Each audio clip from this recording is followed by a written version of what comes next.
नमस्कार मित्रांनो, engineering admission 2025 CET सेलच्या वेबसाईटवरती अजूनही प्रोव्हिजनल मेरिट लिस्ट दाखवत नाहीये. मित्रांनो 18 जुलै येणारवरती आज 19 जुलै संध्याकाळी 6 वाजता व्हिडिओ शूट करतोय, परंतु अजूनही कोणतीच अपडेट नाहीये मित्रांनो CET सेलच्या वेबसाईटवरती.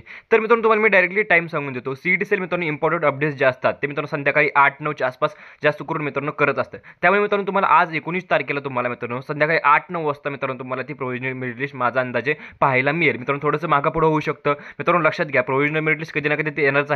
तुम्हाला मी आता वेबसाईटवरती आहे. वेबसाईटवरती तुम्हाला मी इथे क्लिक करून सुद्धा दाखवतो की तुम्हाला इथे दिसतंय का नाहीये. आता आपण इथे क्लिक करूया. खाली इम्पॉर्टंट लिंक्समध्ये पाहू शकता तुम्ही. इथे मित्रांनो तुम्हाला खाली एक ऑप्शन पाहायला मिळतो, चेक प्रोव्हिजनल मेरिट लिस्ट. मित्रांनो अशा प्रकारचा ऑप्शन अजून सुद्धा आलेला नाहीये. त्यामुळे तुम्हाला थोडंसं वेट करायचं आहे. परंतु मित्रांनो कशाप्रकारे ज्यावेळेस मित्रांनो ऑप्शन येईल त्यावेळेस कशाप्रकारे तुम्हाला प्रोव्हिजनल मेरिट लिस्ट कशाप्रकारे चेक करायची मुलांनो लक्षात घ्या. त्यामध्ये तुम्हाला प्रोव्हिजनल मेरिट लिस्ट नंबर कशाप्रकारे बघायचा आहे तुम्हाला मी लास्ट इयरच्या MSc 2024 वेबसाईटवरती नेऊन दाखवतो. चला तर मित्रांनो तुम्हाला मी दाखवतो आता स्क्रीनवरती.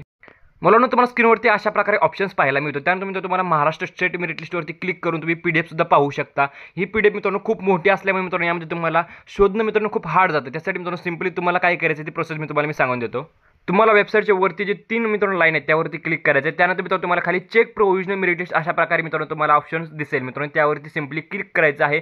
त्यावरती क्लिक केल्यावरती मित्रांनो तुम्हाला अशा प्रकारे इंटरफेस पाहायला मिळेल. त्यानंतर मित्रांनो तुम्हाला इथे ॲप्लिकेशन नंबर, ॲप्लिकेशन ID आणि मित्रांनो तुमची डेट ऑफ बर्थ टाकायची. एवढं 2च लागतं मित्रांनो. ॲप्लिकेशन ID कुठं पाहायला मिळेल मित्रांनो, तुम्ही जेव्हा कॅपराऊंडचा जो रजिस्ट्रेशन फॉर्म फिल केला असेल त्यावरती मित्रांनो तुमचा ॲप्लिकेशन ID असेल. त्यानंतर मित्रांनो तुम्हाला डेट ऑफ बर्थ तुमची परफेक्ट डेट ऑफ बर्थ मित्रांनो काही चुकवायचं नाहीये, ती सबमिट करायची आहे. मित्रांनो मी लास्ट इयर मित्रांनो एका स्टुडंटचा मित्रांनो सर्व डाटा मी टाकत आहे. त्यानंतर मित्रांनो तुम्हाला सबमिटवरती क्लिक करायचे. ज्यावेळेस मित्रांनो तुम्ही सबमिटवरती क्लिक कराल तुम्हाला अशा प्रकारे इंटरफेस पाहायला मिळेल.